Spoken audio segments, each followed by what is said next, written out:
I want you to take some really, really good information on this based on your paper. All right, on the practice that you did.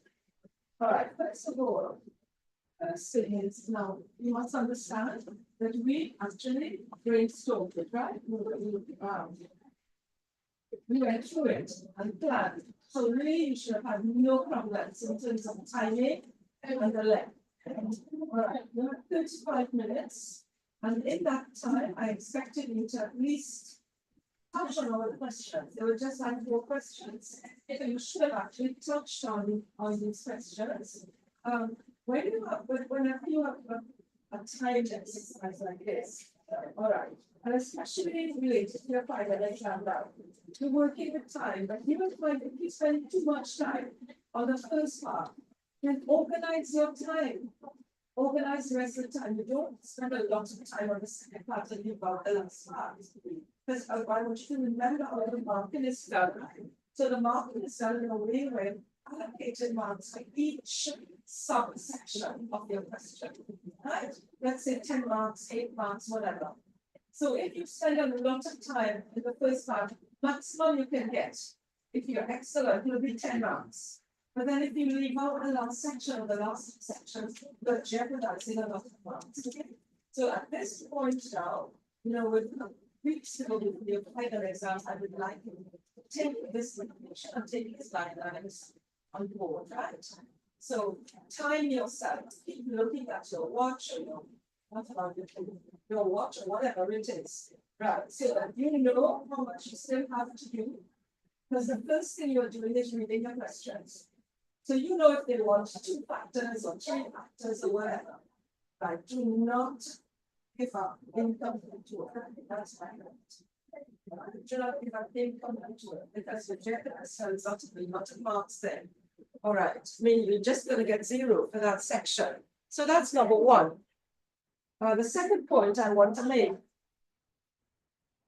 The second point I want to make to you concerning this. All right, will be please put the corrections and guidelines for the in-writing piece, right? So of course, as we said before, your timing, complete each section.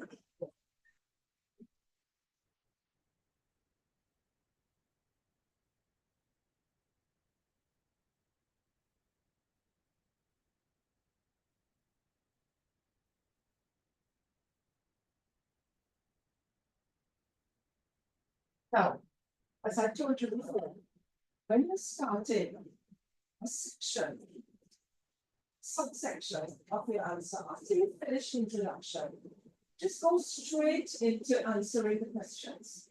Right? You don't need another summary of the passage. That is wasting time and no marks. Right? You take the notes to suit yourself at this point. Okay?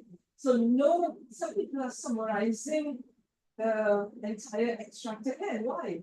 Why tell the examiner what they told you? Right? But don't forget the introduction is going to play a part. Right, you're going to say what this is about in 1 sentence. You're going to say where it is. Number 2, we're going to say that, okay, your thesis, and your thesis is taken from the guide from the questions. Some of you are still confused about that. Okay, just say that. What does the piece show in your view? What does the piece portray in your view in terms of language? So if it is then, with the piece is showing dialectal variation, how it's used. That's number 1. Look at the 4 guidelines you have. The 4 guidelines, the 4 main areas. So you've got dialectal variation, registers, tunes to language, and you've got communicative behaviors. All right. So just deal with that now. Deal with that. It's 3 things. that the writer has actually portrayed or succeeded in doing, get that as their thesis. You'll find that the questions actually reflect that anyway. So we'll say, okay, then this extra reveals very vividly or very whatever, all right, dialectal variation, how language is used in a particular context. It also refers to the range of registers and kind of attitudes to language, right. So you have those four features at the top of your head. Right? The reason I'm saying this is because one of the things that this piece actually used very successful because attitude to language. And yet I don't think anybody in the class actually used that term. Attitude to language. The attitude to English pure as negative. The attitude to standard English as positive. See what I mean? Okay, so write that down. Otherwise, you're not going to be focusing your answer in the right way. Now, what did you people are punching? You've got 20 in your class with this two people. About 5 people got between 18 and 19, and the rest were 13, 12, some people got 7, 8. So we still have a lot of work to do.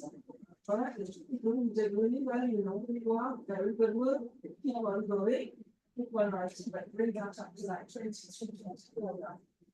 Okay, good, and we can do that with practice. Okay, so that's one. So that thesis statement is very important, right? Put that down. We must have that, otherwise we'll lose that mark on the organization. As soon as you finish that introduction, go into the first part. And the first question said, Natasha's possible motivation achieving a good command of the English language. And as I told you before, students, all right, the examiners made a comment for the last piece of work, last examination was done in Washington. Students are not answering the questions, possibly because they don't understand the question, but you should not have that problem at all. We've done these again and again and again over the months. So answer the question that they ask you. All right. So Natasha's possible motivation, and don't stray from that. Right, write that down. Just for possible motivation. In other words, what is it that will inspire her? What is the meaning of the term motivation? What will inspire her to achieve, to have a good command, not just about English language, standard English. And their English language, referred to this is standard English. So now they would say standard English, right? And you must always interpret that as English language, English Creole, they would say Creole or English. Is that correct? I hope that they would say English Creole. Good. What's up? No, I'm totally for it. That part is worth 10 marks, and usually you'll find that the first question is worth a lot of marks.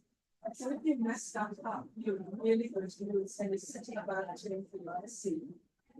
Understand how the examiners mind works. They are marking interest online. And therefore, you cannot be vague, you cannot be overgeneralized. They're not going to know what to talk about. And they're not, unlike me, they're not going to sit there and try to figure out what you say. So my advice to you is direct, straightforward. That's what you need to do. So when you say direct, okay, just accept the language there. Right? So Natasha's possible motivation for achieving this good command, right? This good command of the standard form. Possible motivation, well, it's right, the factors that motivate are. And as I said before, you want 10 marks, come up with 4, because you've been given 4. You've been given 4. All right. The first thing, I don't know why you're going for a kind of roundabout way of expressing yourself. Don't do that. The first thing, if you try to be as direct and straightforward, so somebody reading that paragraph picks it up immediately, right? And the first thing is, of course, her career choice. That's it. You know, so that's your sentence, full stop.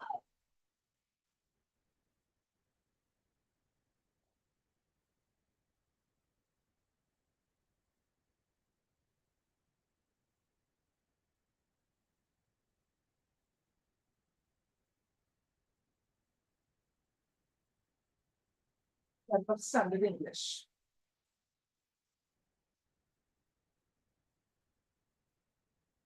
That's all.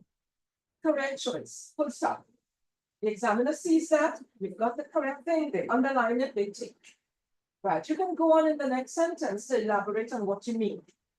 And you know then her career choice is to be an astronaut. Okay, so she wants to be an astronaut, but then how does that relate to her achieving a high level of standard English? Right, do you understand? Okay, again, it's the clever students who will make that link. Make a link between your point and the question. And take a note of that. Always stay focused on the question. So the career choice is to be an astronaut.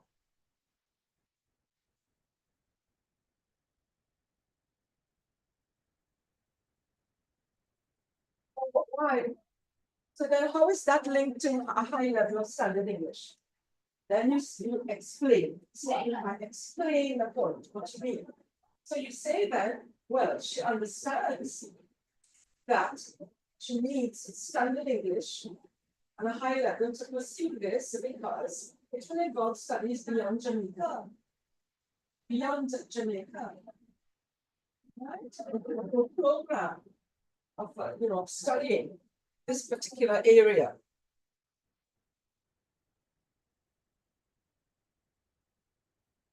And by the way, we're looking at our spelling list as well. We're making mistakes with that, even though it's been given in your passage. Now, don't do things like that, students. Be more careful. Careful. Okay, second thing, after correct choice. Right, she's motivated to speak a high level of standard English. Why? Right, one of the main environmental factors. I put that down.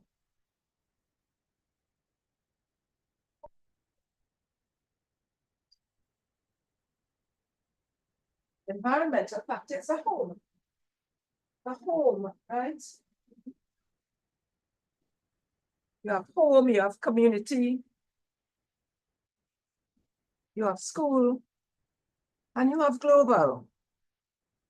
Those are environmental factors that influence a choice of language. And I'm sure it's the same for you as well. If you want to study, well, even if you want to study at a higher level in Trinidad, any area, you need a competent level of standard English. Otherwise, you're not going to understand the textbooks, will you? All right. And in this case, of course, it involves studying abroad. So she knows that, and therefore that's globalized, right? So the second point, obviously, is, well, again, the environmental factor. Take a note of that. When we say environmental, that's a factor that influences people's choice. Choice of language. And environment here, you have a couple of things right here. So let's deal first of all with the home. Right? You have been given, and students, I told you before, I'll repeat it. They're not going to give you any extraneous information, any unnecessary information in these strands. So you need to establish the link. What's going on in terms of the characters and the language and the events and those things. Okay? So take a note of that. They're going to give you waste time in any of the modules. So it means that you are bypassing something. It's your problem. It's your fault, in other words. They have given you the information. So they told you the information. That's why I said when you read it, underline the main things. So they've told you actually that a mother speaks only English. So then you come to that point, the next point, the home environment, just been exposed only to English Creole in the home.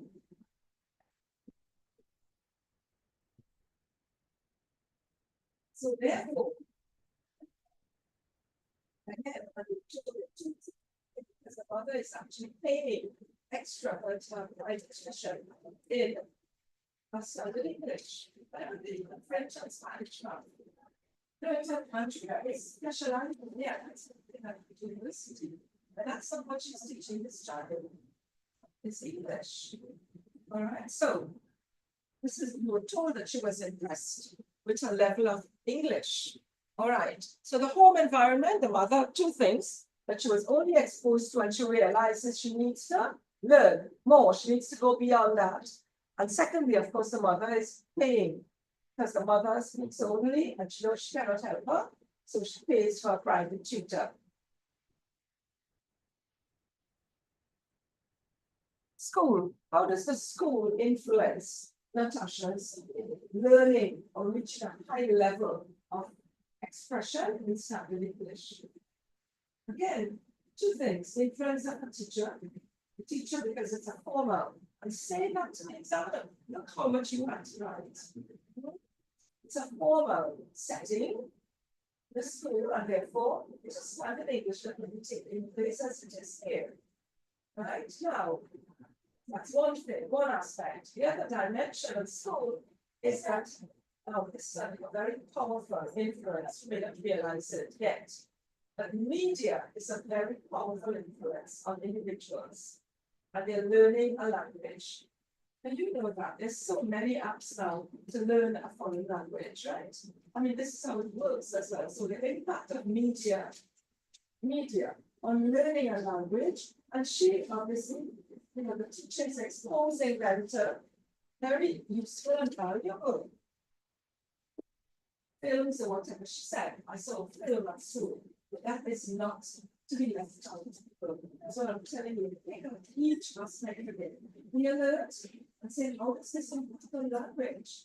And of course, they do that would be, it's a film on space and gravity and so there would be standard English. And this has been a powerful influence. How do you know that? Because she remembers. She remembers, she recalls that. I put that. And that is your answer for that question. That will give you 10 marks.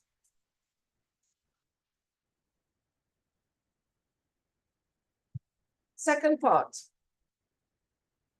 Remember what we focused on.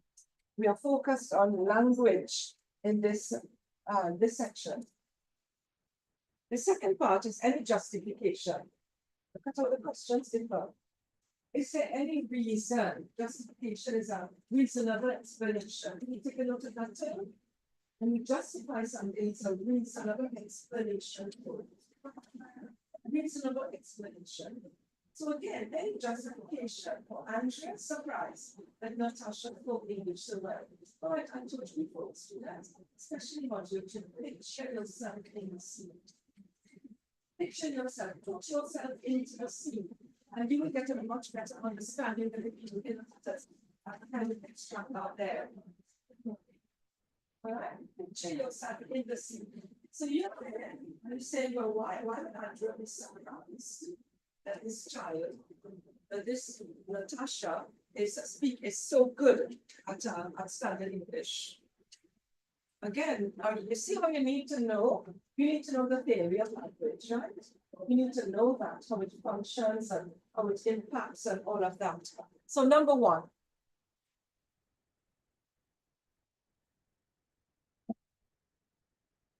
Thing is, you're starting your second section. All right, so you must have an introductory sentence. So say now, just take from the passage. All right, Andrea is very surprised that Natasha speaks standard English so well. That's it. All right, and just say this can be explained, and this can be explained.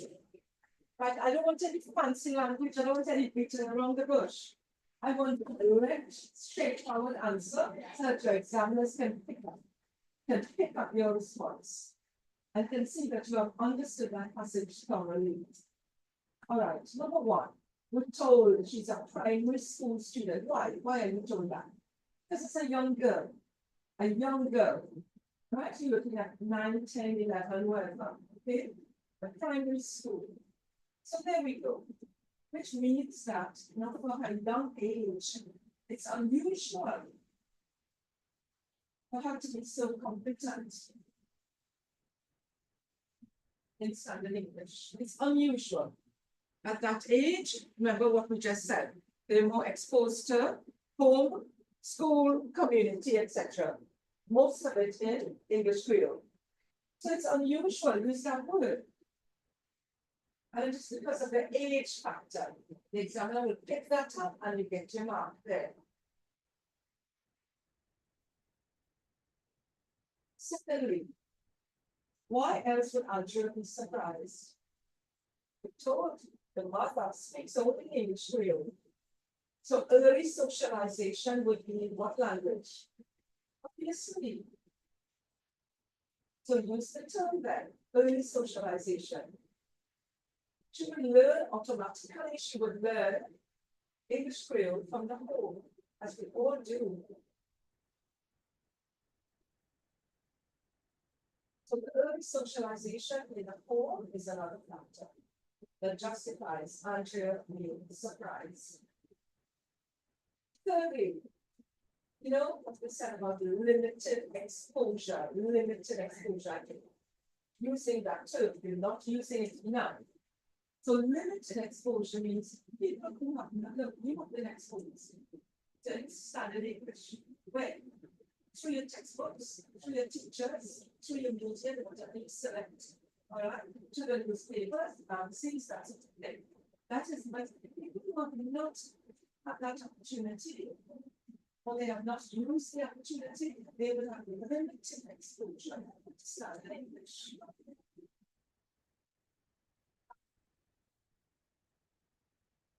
So limited exposure to standard English means then that, you know, she said, this child has never been beyond Kingston. In other words, she's not traveled all over the world.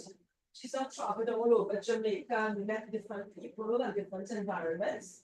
She has very limited experience. And as you said, perhaps because of poverty, because of other limitations, we don't know. But you know, that is a point. Remember, the more globalized you are, the more you've traveled and you've interacted with different cultures and different people and different settings. This is how you develop as a person. Language is part of that as well. Right? This is how you develop. And you know, she has not been here. So that limited exposure geographically, right? That's environmental as well. So geographically, she has not gone beyond Kingston, and we are going to surprise it. Where did she develop this fluency in standard English from? That's about 4 points there. Yeah. Very good. Now, part C was not done well at all. So that's your 10 marks again for part B. Paying attention to these subsections of these. Part C, what Mrs. Johnson's behavior reveals about her attitude to the use of English. So, okay. She comes in, brought her daughter in. So, your parents come see me. What language do you do?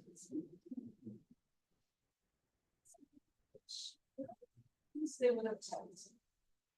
They would attempt, whatever their level, they would approach you as a stranger.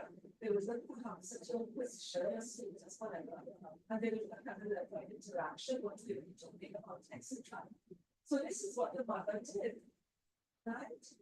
So she attempted just to standard English. We're told that in the passage, right? If she couldn't handle that, Andrea, I guess sensitively realized that she couldn't, the mother could not, you know. So in order, look at the motive, look at Andrea's motive. She didn't want to show off. She didn't want to be pretentious. She said in order to put her at ease, but it didn't work, right? It didn't work. So in order to put her at ease, you picture the situation. And if I responded to your parent in English, how would they feel? They would feel insulted. They would feel I'm ridiculing them. Or I don't know, compromising or bringing them down or something. See? So this is how it works in real life, people. So she attempted, as we told, and she attempted to put her at ease. That was the motive. But that did not work. It didn't work. The mother felt ridicule. The mother felt insulted. She felt as if Andrea had brought her down there. Why? You need to explain why. So the first thing you need to put, first in response to that question, please notice this. Once it is a question of attitude, you need to establish whether the person has a positive attitude or a negative attitude. In fact, both. A positive attitude to what language and a negative attitude to what language. You need the converse as well. Take a look at that. Once it is a question of attitude, you need to use those words. Negative, condemning.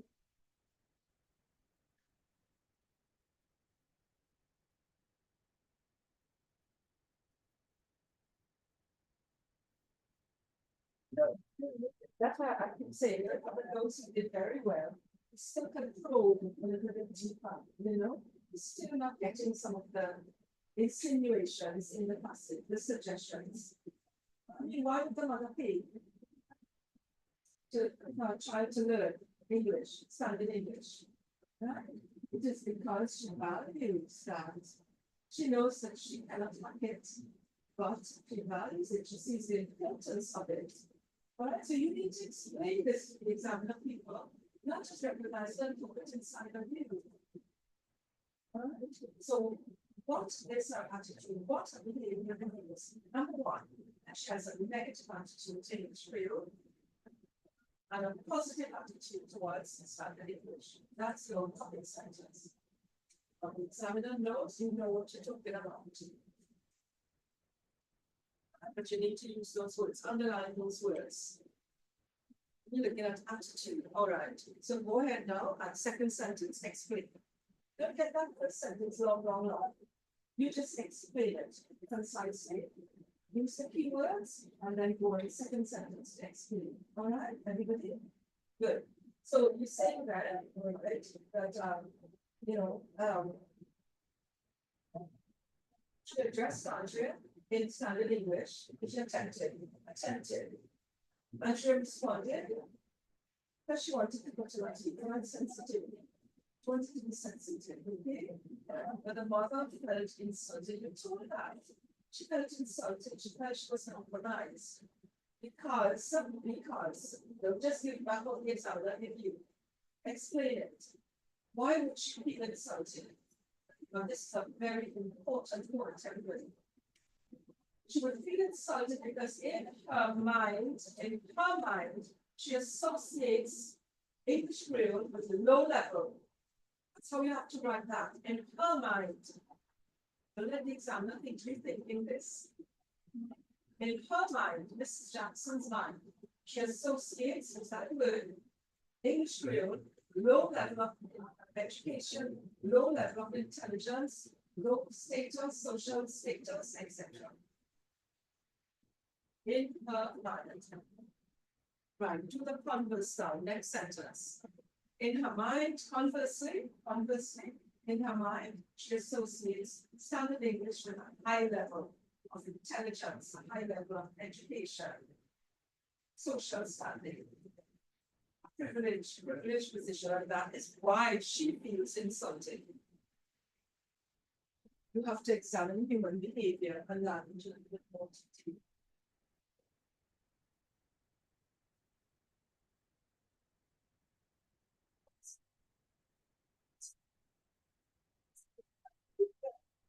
And see then that she reacted.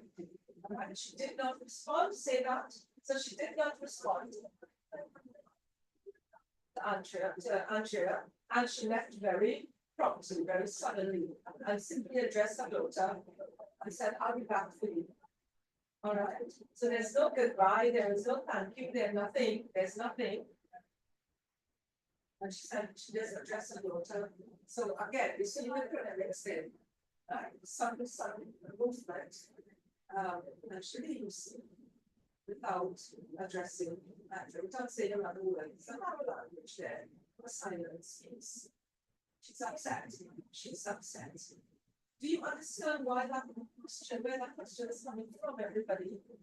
And you need to say something, and you understand not only what to say it in, how to read it in relation to language. And the last one, of course, which people handle, the video presentation. Right. I want you now, right, just starting that section by saying video presentation will involve sound and images related to the scene. Can you just write that sentence and do it? That's your link sentence. A video presentation of this scene will involve. And you can use that at any place to give them. Sound. And images. Maybe two sounds or two or three images and get your ones. All right, you go now. Pick two sounds and vibes that you're going to actually use as director. What will you emphasize so that your viewing audience understands clearly about language?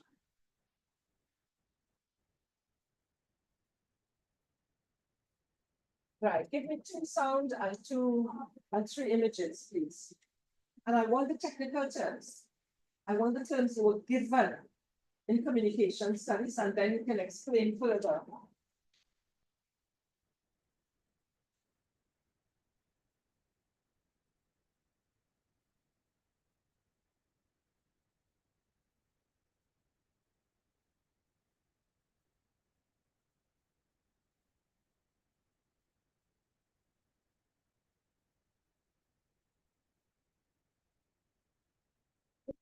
Okay, I'm sorry, and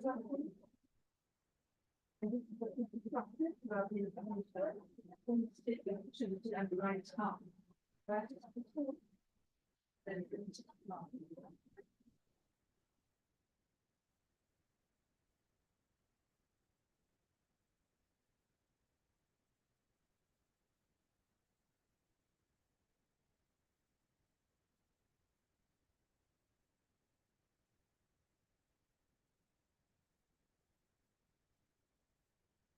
Putting the word, the term setting as a piece, as a video device. Okay, that's too big.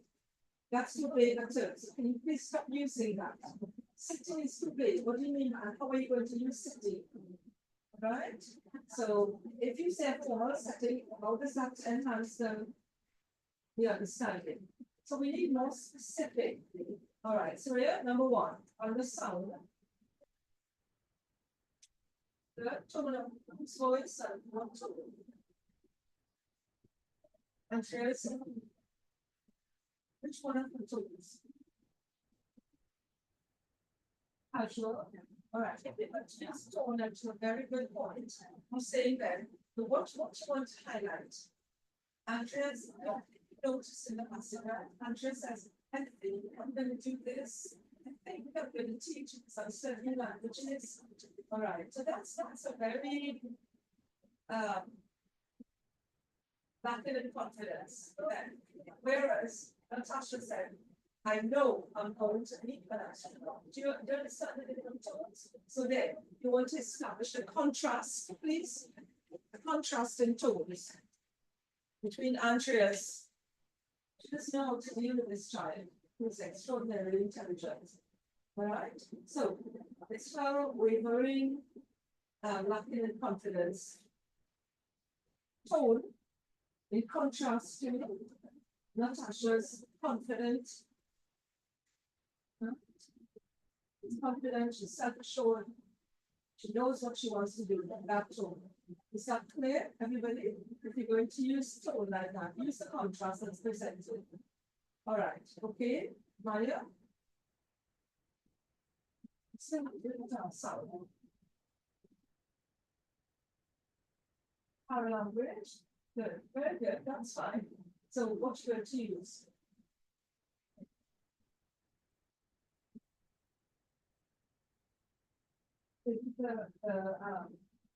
Yeah, she laughed. Yeah, and she laughed nervously. She didn't know how to respond. She just gave this kind of laugh. Okay, so that's parallel. Again, indicate, tell me what it indicates. Please identify the parallel language. Very good. But tell me. So it indicates Andrea's growing. She's growing lack of assurance, lack of confidence. She looks like nervously. Nervously because she's not expected. She's shocked with this child's responses. All right. I think certainly, okay, well, let's go to images now. So not two there, that's fine. All right, images, Melissa. Yeah, go and ask.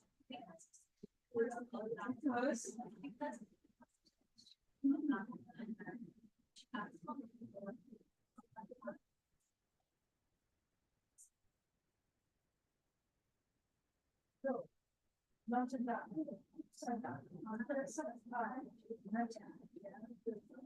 Right. No, I think that's more surprise, really.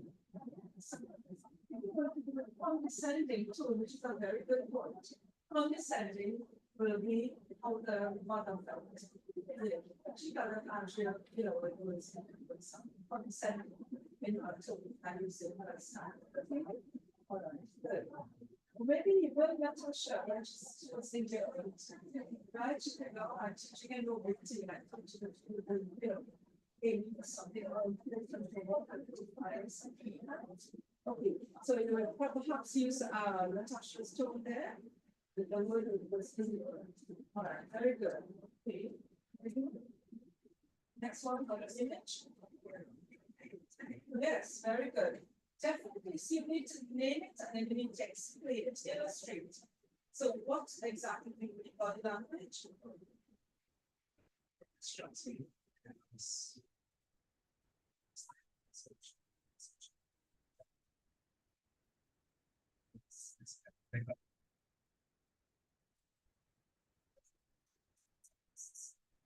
The mother will respond.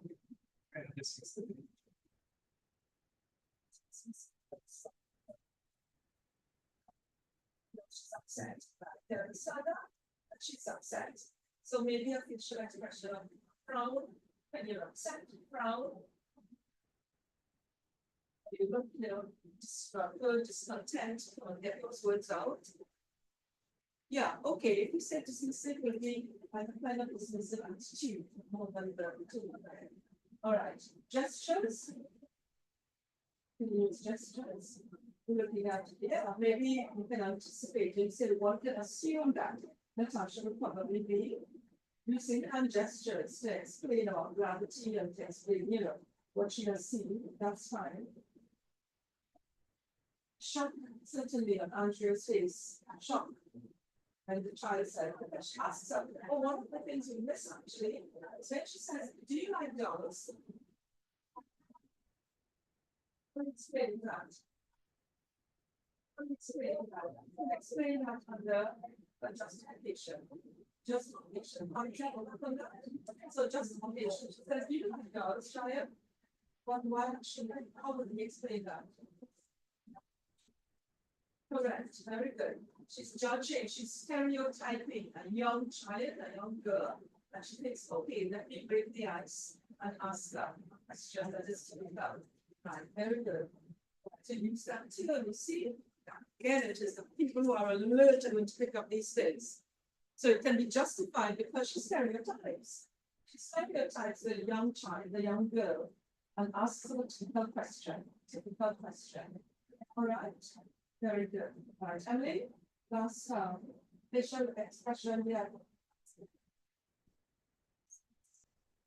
The classics, yeah, certainly, Mrs. Jackson, walking out, yeah. Yeah. And we can expect that she would be very emphatic and very kind of, you know, centered. Yeah, yeah. Maybe slam the door and yeah, that's it. From singing then. So say goodbye without acknowledge. That's what you need to people, and even after that, you need to look at. You need to look at conclusion. Conclusion, I can't take a note because I'm not happy with the conclusions. I told you before, conclusion, you are assessing the piece as a piece based on language. Language is in the Caribbean. But not to repeat what you've done before. Just say now, in this extract, the writer, you have to say, I think, or no, I listen. In this extract, the writer successfully. Look at how short it is, and yet I learned so much about people's attitudes to language. So in this extract, the writer successfully presents dialectal variation, also attitudes to language that are typical of West Indians.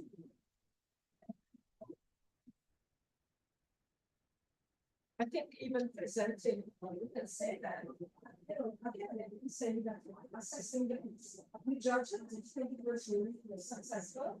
Did you think it was really interesting? It's a short, concise piece, interesting. And what's interesting, of course, is the unusual situation of having a small child with limited experience and exposure, you know, the opposite of what you expect. That's what we're looking for in conclusion. Assessment, judgment, evaluation of the piece,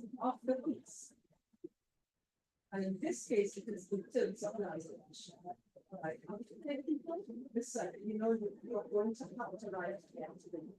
I've not been told this in class time writing. Not finish, okay? So at 5 we go to write. Okay, I want to choose. You want module 2 or module 2? Module 3, try it out today. No problem. Let's do this. They go to packages, brainstorm, not a problem. All right, they go to packages, everybody, and let's decide what year we want. Meanwhile, do a quick review. There are other spelling words that really disturb me, but you know who you are and what you have a problem with, so can you please fix those things?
That's one of our side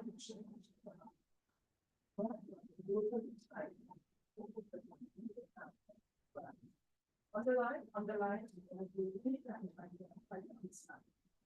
as a communication specialist. Underline and put your come on, get involved. As a communication specialist in the Ministry of Health, you have been asked to speak to a group of high school students about the negative effects that the abuse of alcohol and drugs can have on their lives.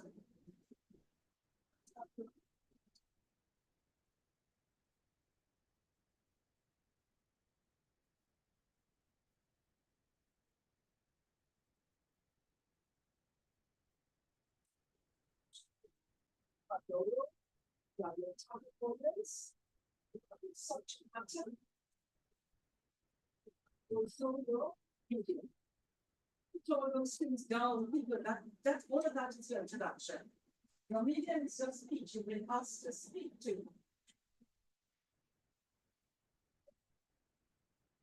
Just so they can disguise it. Right? It's your role, your target audience, your topic under discussion, and your medium. Those are in more medium meaning the format whatever you're going to use. It's an article, a speech, a proposal, it's a formal letter, what you say that is important in this module. So four things. And of course your position or your perspective, right? And in this case, of course, you're definitely going to condemn and firmly condemn. Right, the abuse of alcohol and drugs, and state a clear position.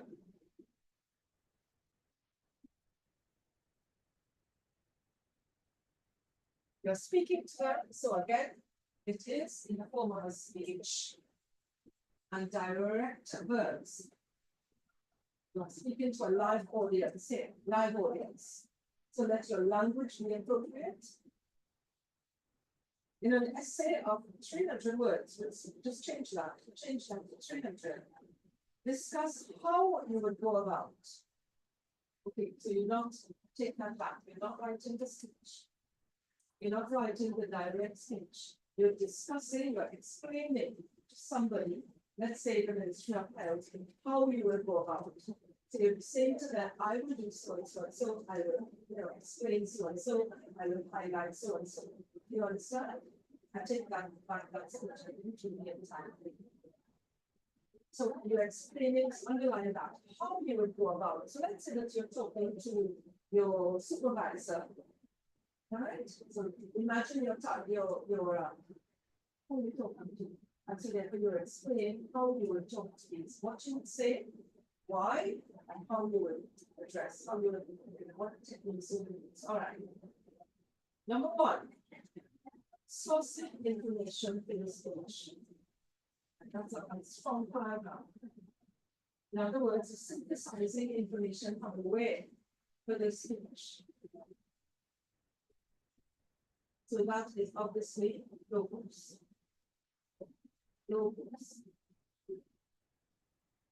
Using language techniques to make the speech effective. All right, so language techniques. Again, that's Pathos said. Pathos, are you going to move them using language? Using non-verbal forms of communication to enhance the delivery of your speech. Please notice D says digital technology, so don't mix it up. All right, your non-verbal will be what you can use as a person. Your facial expression, your hand gestures, your hands, whatever. I don't have to tell you that, right? And then the fourth part is using digital to enhance the delivery.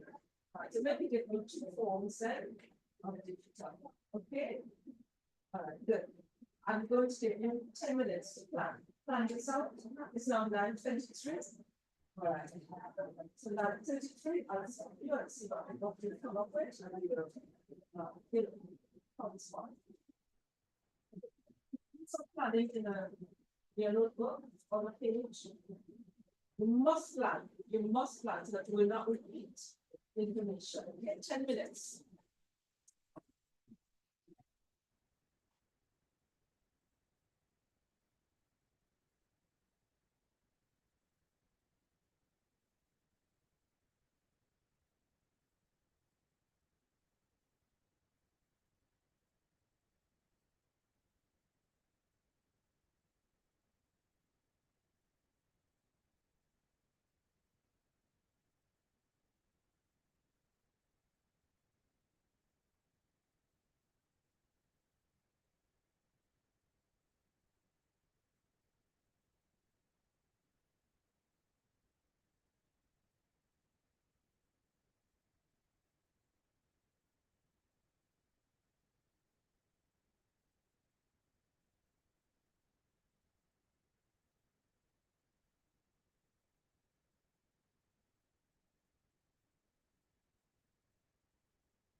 4.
These are your guidelines today. Okay, we know what we're going to do. And you're going to start writing. It's 9:54. You're going to start writing over the while. Okay? I won't overload you.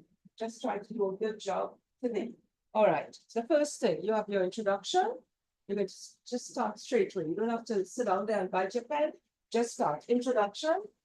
Right. I need one sentence. You expand on what you have. So I need one sentence, which is an overview on the issue being discussed. Right? Very simple. The abuse of drugs and alcohol, has it been increasing in your society among young people? Has it been decreasing? Is it a critical issue? Is it not a critical? What is it? Just one sentence, your position on that. And this is obviously to bring the reader's mind to bear on the issue you're going to talk about.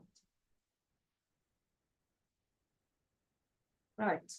So one sentence, an overview on the issue under discussion. That's it. It's not road safety, it's not indiscipline, it is this issue. So your essay must start to get focus. Second sentence, again, you need to say, and I don't want to see I am so and so and so, right? As a communication specialist in the Ministry of Health, stuff like that now, like your sentence, as so and so and so, all right, my role, so that's your role. All right, you're going to talk about I've been asked, I've been mandated, I've been asked to address your target audience. So all of that in one sentence, you can put that in one sentence, your target audience, a group of high school students of the issue on the topic. All right, the abuse of alcohol and drugs among young people, right? Full stop. Don't get that sentence too long. Go on to your next sentence after that to say, I've put Keros on the board. Keros means it's timely. Do you think it's timely? I want you to use a nice big word that they have given, right? Which shows then that the issue is timely. In other words, it is very current. That's it. So say that, right? This is a timely issue, Keros in brackets, right? Because again, of the present situation in the country among young people. As evidence shows, statistics show, so and so and so.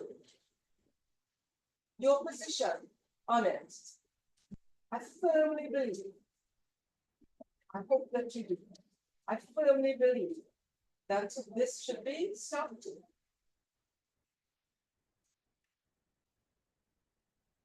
What is your position on it, the abuse? I firmly believe that more steps should be taken, you know, whatever, just a sentence there. All right, and then your final sentence in your introduction is here, your medium, remember, all right? So you're going to use, you're presenting to your supervisor or whoever a proposal, right, of how you're going to address this problem to your target audience. The following is, let's start with that. The following is the address I would use.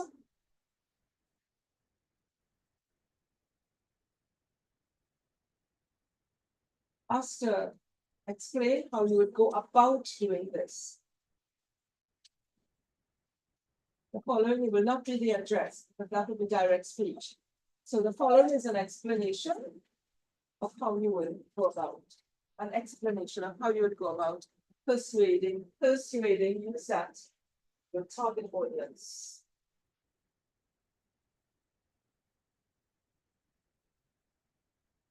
Basically, say those who are started to use alcohol and drugs to stop. Those who have not yet started to use. Okay. After that, look at the formatting now, right? You're going to tell your supervisor how you would go about doing it. So I'm going to explain that you understand what your role is at the and what the medium is here. So it's not the speech, you're not writing the speech. You're explaining to your supervisor how you will go about sourcing information. So just say that then. It's imperative. It's imperative that a range of sources of information we use.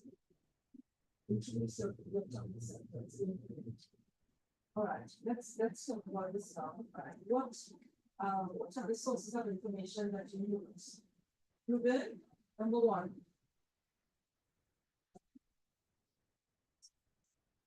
Actual evidence, like what? Statistical?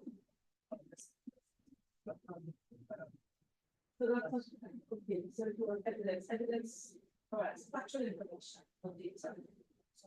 Yeah, so this is that can be called, yes, that's under logos, what are the others saying that? The person who said that I believe it's something to the internet, then high school students, they will understand. So start again with using that sentence. And in doing this, I will use again factual information from the code experts, right? Again, as you said, diseases and illnesses. In fact, I would investigate them. And then for examples, cancer, brain damage.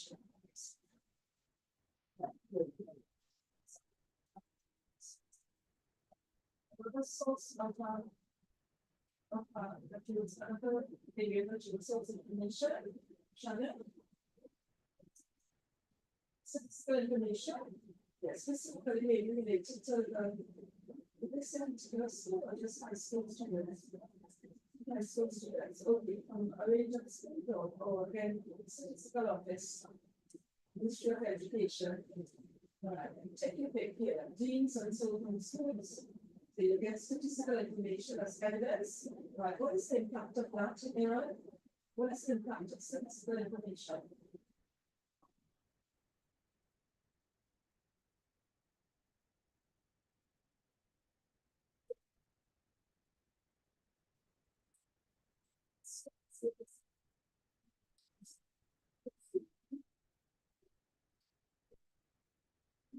Information, it's evidence, right? And that is always very, very impactful. You know that people love to see numbers, and especially if it is increasing. Then so yeah, how start to work. I think that I'm answering it. All right, any other source? Who starts?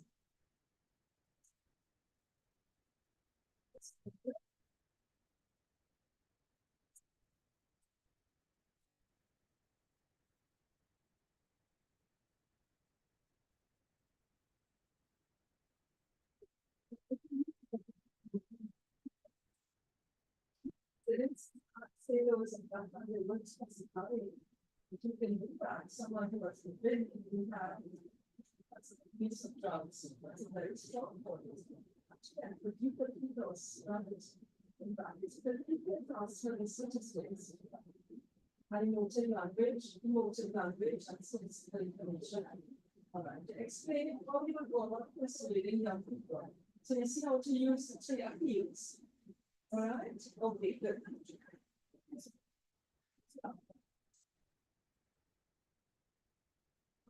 Again, that would be a major part so I would think if you can use examples from the three appeals. See, more recently they have been actually stating which appeal they want. But in this case, they didn't. They simply wanted to approach it by the gathering of information.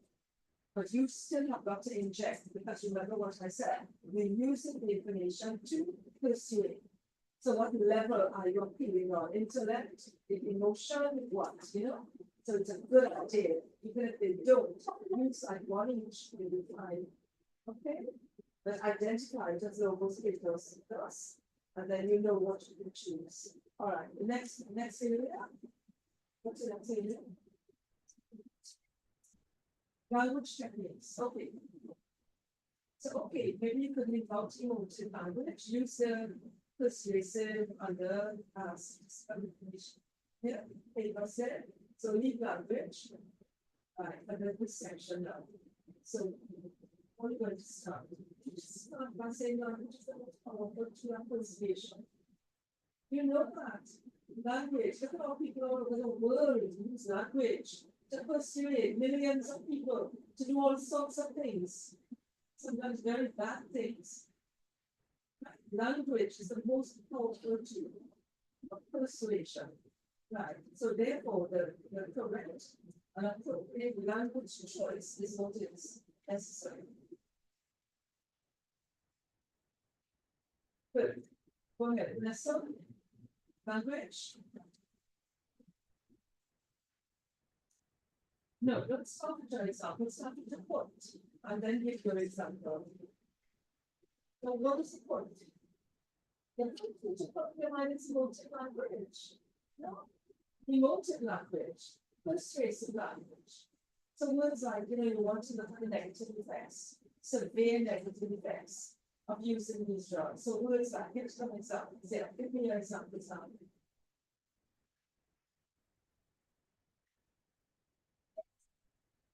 That is it. I want examples of words. Emotive words. Stick to your point, please, everybody. All right, don't gel it into another point. It's going to be confusing. Emotive words. So they are destructive, ruin, words like ruinous. Yeah. Words like isolation. And it's a few things now when people do abuse drugs and what they experience. Okay. Yeah. So give them to language. If they give a full sentence, that's okay. That's okay. Violent, false, violent. And you know what you can do as well is I use language like so that. So we would bring these things in. I would use language again, like giving a 4-line of a poem or something. You write something. All right, that's how we use the language. Because we use what other, what other. Sorry. Contrast, very good. We use contrast. See, we need language devices. And we say what type of language. Repetition is a very good one. The contrast also is very good. Someone who's clean and someone who is very lucid. All right, so good. And then give your examples. Repetition of certain terms. Yeah, you're going to use, I'm going to use technical terms. You're going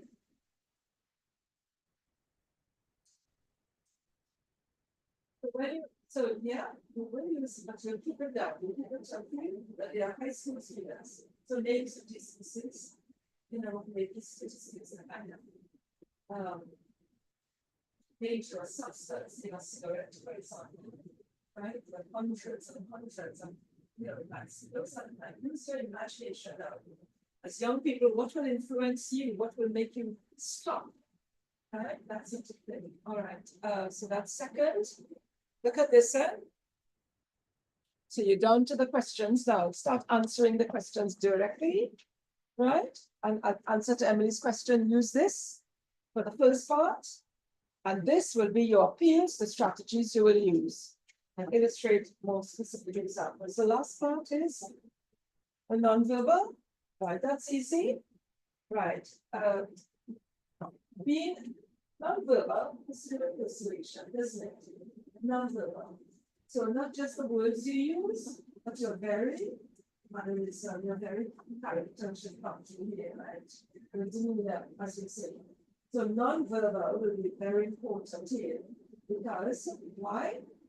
Because young people will be impacted by seeing, hearing, right, witnessing first time. Okay, so non-verbal, by giving children to use them. Two, go ahead. That one. Use some artifacts, very good, point. Use some artifacts, okay? So again, a round bottle or whatever, picture of a weed or whatever. You want to use artifacts that are actually because. And the reason for that is because they're known by different names, as you know, in the street, that's number one. And number two, they just symbolize students. A group of high school students. They don't give an age. So not young children high school in 12 years, 13 years, all the way up to 19 years. So there we go. All right. So you're looking at those who may not have been in schools yet, it's an education. All right. So non-verbal, I think certainly, tone of voice is important here. Tone of voice, right? You must be persuasive and firm. You cannot be condemning, you cannot be what you cannot be.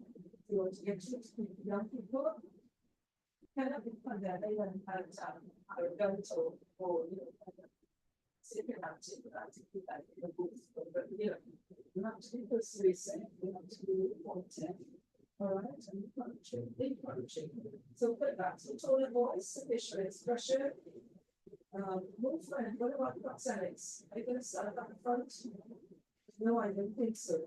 I like to movement throughout the crowd, eye contact, making eye contact with students and getting them. And the last one is using digital technology. I will leave that to you.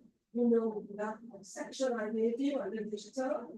All right, so you have blogs, you have online, you have emails, you have a range of things I gave you on the digital that they how are you going to use that to don't get to continue the process is not a one-off. Right? They need contact information, they are at risk, they need information to contact, right? You can't be actually all right, which probably would be an opportunity. State how to do it, but I get to work everybody, and so I think you're fortunate, it's like give me an excellent example here. And you kind of put in there on the board already, paper, and get started. Just get it together in your mind. You know what you're going to do. Everything is clear, the layout. Start. You want to see a little paragraph pops up and then no.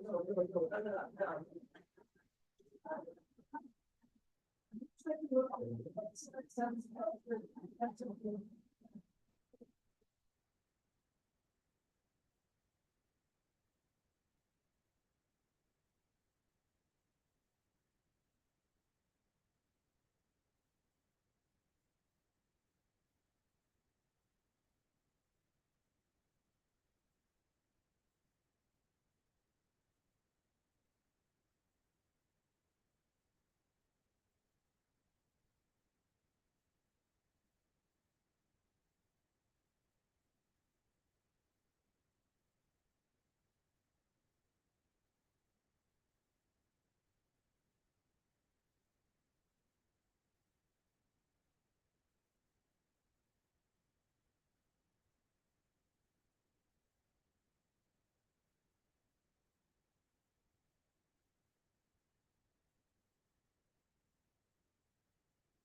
Photo.